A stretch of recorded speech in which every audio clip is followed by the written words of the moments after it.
let's just make sure everything is connected. Beautiful, I'm getting the notification. Hello, everybody, and welcome to the PT on Ice Daily Show. My name is Christina Previtt. I am one of two lead faculty for our clinical management of the fitness, athlete, pregnancy, and postpartum. We are an 8-week online course that is talking about all things female athletes. So we go from preconception and trying to conceive through pregnancy, labor and delivery, and then we talk about returning to endurance, strength sports, and gymnastics. Today, if you're looking at getting on that course, our next one starts in May, and I'm pretty sure we're about 30 or 40% sold out already, which is really exciting. Okay, today I wanted to talk to you all a little bit about the return to running guideline postpartum. This was a guideline that was released by Tom Goom, Grianne Donnelly, and Emma Brockwell, who are three incredible PTs that I really respect. And we talk about their guideline in the return to running the return to running or return to metabolic conditioning segment of our 8-week course. So I think that first off, before we start talking about this, that they have done a wonderful job of putting together a guideline for return to running postpartum when really we had no guideposts. For individuals who aren't in the postpartum exercise space, this was an article that was more like a narrative review that at the end gave a theoretical framework that allowed PTs to have some guidance on what to put into their assessment from an internal pelvic floor perspective and also from an exercise readiness perspective in regards to return to running. They advocate for waiting at least 12 weeks before getting into impact exercise, so getting back into running. And if your primary source of running is stroller running, to wait a little bit longer than that. Here is where I have a bit of a concern coming into this guideline. So this guideline was very well done. It was very thorough, but it was published on Tom Goom's website, which makes sense, right? He's trying to make money off of his business. He did a ton of work, so did Emma, so did Grianne, and they're probably going to use this guideline to create some authority and then allow themselves to buy or become more aware of their expertise in this space. That makes sense. The problem is, over the last 6 months in particular, and this is sometimes perpetuated by social media, this guideline has become the gold standard. And what I mean by that is that every pelvic health therapist that I see who is interested in exercise has posted, are you ready to get back to working out or running postpartum? Try these XYZ screening. And you can look at the guideline. It's free for you to download to assess readiness. My concern is this has literally never been tested. This is based on a theoretical construct, and we have yet to have a rigorous study done on this evaluation on the screen. We have not had an independent party look at this evaluation and try and repeat it with the same results. And it has never been published in a peer-reviewed journal. The British Journal of Sports Medicine did make an infographic and publish that infographic. But again, the paper has never been evaluated in a peer review status. And so why is this problematic? We have had many examples across physical therapy where a theoretical framework, and I'm not saying that this is what's going to happen, I'm just saying this is what has happened in the past, where we use a theoretical framework or a constructive framework to create different courses of care or different ideologies around a specific topic, and I'm going to give a couple of examples. And when we actually do the studies on it, all of a sudden now it's showing that those constructs are actually not true. But the damage has already been done, right? The damage has already been done where we have now it's so indoctrinated into our world that it takes 10 to 15 years, which is the knowledge translation gap that we see between research and clinical practice, to start to kick it out. And what are some examples of that? So examples of that are that it's going to be dangerous for kids to strength train, that it's going to affect their growth plates. We think we're around a bunch of very evidence-informed PTs who know that that isn't true, but that construct is still very, very pervasive in the world of PT and the world of strength and conditioning. Another example, you cannot lift any weight on an arm that has been affected by a radical mastectomy because you're going to get lymphedema. Again, in theory, yes, because lymph nodes have been resected, but again, we do not have evidence to support that. And now we actually have evidence to the opposite, saying that resistance training is going to reduce incidence of lymphedema, and the only time to avoid resistance training is in an active flare. In the pregnancy and postpartum space, it was a theoretical construct that gave the stop of 140 beats per minute. It makes sense. We talk about moderate intensity exercise. So you take 220, you minus the age of the average woman, and then you take 60 to 70% of that, and you get a cap at 140 beats per minute. That was a bad case of telephone that now is saying we use that as a general idea, and now it's indoctrinated as this is 100%, cannot go above 140, and you could hurt your baby if your heart rate goes above that. And we know that that just plainly isn't true. Another thing is inter-abdominal pressure and prolapse. If you were doing strength training, we have this construct potentially that you are going to exacerbate or create a prolapse, which is a descent of the pelvic organs towards the vaginal opening. Again, we have no literature to support that that is true. And actually, Lori Forner has done the first cross-sectional survey that showed that women who lift heavy are less likely to have symptomatic prolapse in their day-to-day life. And so there's still a lot that we need to learn there. And finally, an example, again, is the functional movement screen. The FMS hit the world running, and they said, here, we're going to screen for injuries. And then time and time again, even though the theoretical constructs are sound, we don't see it. When we were having an unbiased second party come in and try and replicate results, we're not seeing parallel results and congruency across the literature, and it's making us second guess it. But there are still plenty of PTs and personal trainers and strength and conditioning coaches who are using that as doctrine and saying you cannot squat unless you are perfect on this and this level of the FMS. All of this to say, there is still a lot of work that we need to do in the return to running postpartum space. Do I think that the Goom, Donnelly, Brockwell guideline is a great place to start? Yes. Do we know if women pass the screen, if they are less likely to have postpartum pelvic floor dysfunction with return to running? No.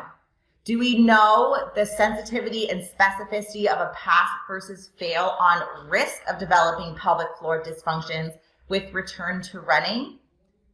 No. Do we know that if they do not get 100% or they get an 80%, if they are at a significantly higher risk of developing pelvic floor dysfunctions after they return to running?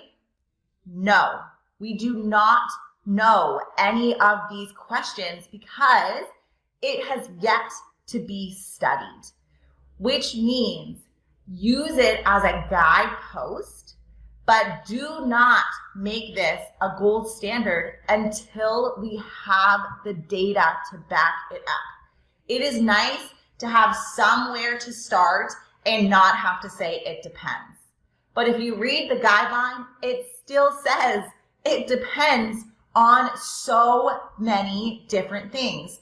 And so it's just so important for us as practitioners to take a step back and recognize where the state of the literature is. I think that this was a great start to try and push researchers to test for things like this, to give us a screen of of what that would look like. From a study perspective, you would have to take individuals who are less than 12 weeks postpartum, enroll them in a prospective study. You would have to give them the screen and say, have you passed this, yes or no? When you say yes, return to running, gradually increasing with guidance. And then eventually you're going to have to follow them forward, and you could follow them in the 12 to 18 months postpartum mark, and then evaluate incidents of pelvic floor dysfunction, whether that be leaking, urgency, prolapse, pain, and compare that to a cohort of control that were not given the screen and just gradually return to running as they felt appropriate. That is what we're going to need to do in order for us to be able to evaluate this study. And then we're going to have to do a statistical study that looks at each measure. This is what happened with the SIJ battery, right? The separate iliac joint battery. They had the 4 tests, and they used the statistical assay where they were able to allow individuals to go through each one, and then they looked at the sensitivity and specificity of adding and removing certain parts of this battery of tests to see if the sensitivity and specificity remained the same as you added or removed. And so they did logistical regressions where they looked at the strength in a statistical model of predicting X outcome, which in the SIJ battery was pain. In this instance would be pelvic floor dysfunction with return to running. And it would be a dichotomous variable, yes or no, which again is going to be challenging, and there's going to be more tests that need to be done. And then we will be able to know if this can be put in as the gold standard. Was that in the capacity of these 3 authors? Absolutely not. Is it my job as a clinician to make sure that I am appropriately representing what we know in return to running postpartum? Yes. Is it the responsibility of every PT who posts on social media to say, this is what we know right now, and not say this is the absolute gold standard, so that 10 years down the road, if there's a change to the screen, it doesn't have a huge amount of resistance in its uptake? Yes. And that is what is making me more and more uneasy as I see more and more people take up this guideline, which I think is wonderful. Like, has nothing to do with the 3 authors.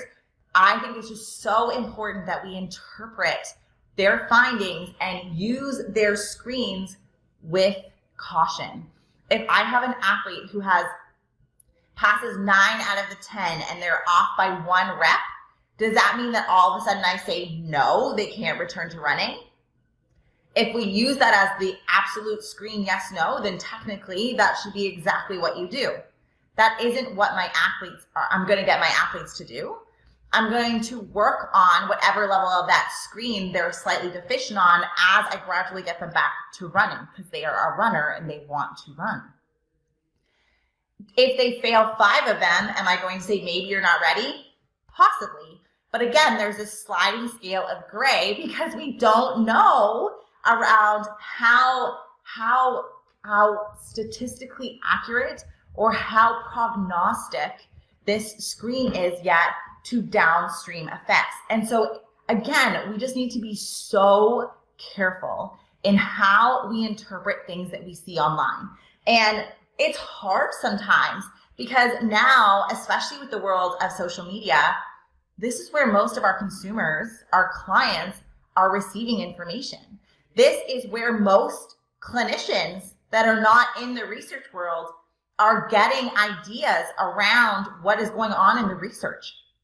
And what that means is that we need to be careful. And I take that as a really strong responsibility, where I really think that I'm very careful with what I post online, and I'm very careful with my interpretation of that result, because we want to make sure that what we are saying is accurate and true, and we are not overstating what we know. Because as of right now, we do not have a research evidence informed guideline that says these are the things a woman needs to be able to do in order to return to running. That statement is 100% true. Do I think that Tom and Emma Grianne are going to eventually get there? Absolutely. Do I think that we are there yet? Absolutely not. And so it is very important for us to make sure that what we are saying to our clients is factual and true and is not overstating what we know. All right, I want to hear your thoughts. This has been going over and over in my mind as I see more and more pelvic PTs posting this as like, this is how you know if you're ready to return to running, where I kind of think too, like this is great to know about baseline level of strength, but the only way we're going to know if they're ready to return to run is to get them into a gradual return to running program and see what's going on, or make sure that they are symptom free with walking or fast walking before we get them doing a return to running guideline or return to running program. But we will see. We will see what the research says. There is more and more research coming out almost every week. It's a very exciting world to be in, especially as more and more women push the paradigm, but we're not there yet. And we still need to make sure that we are aware of where our dark spots are in terms of what we know in the literature base. All right, if you want to geek out about all these things with me on the clinical management of the fitness athlete, pregnancy, and postpartum, as I said, our next 8-week online course starts beginning of May. If you're interested, you can go to ptionice.com, go to our online courses, and you can sign up there. Otherwise, I will see some of you at the sampler this Friday. So exciting. I can't wait to see all your smiling faces, and we will connect again soon. Bye, everyone.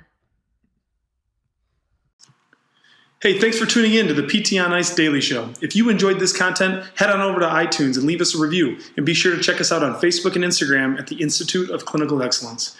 If you're interested in getting plugged into more ICE content on a weekly basis while earning CEUs from home, check out our virtual ICE online mentorship program at ptonice.com. While you're there, sign up for our Hump Day Hustling newsletter for a free email every Wednesday morning with our top 5 research articles and social media posts that we think are worth reading. Head over to ptonice.com and scroll to the bottom of the page to sign up.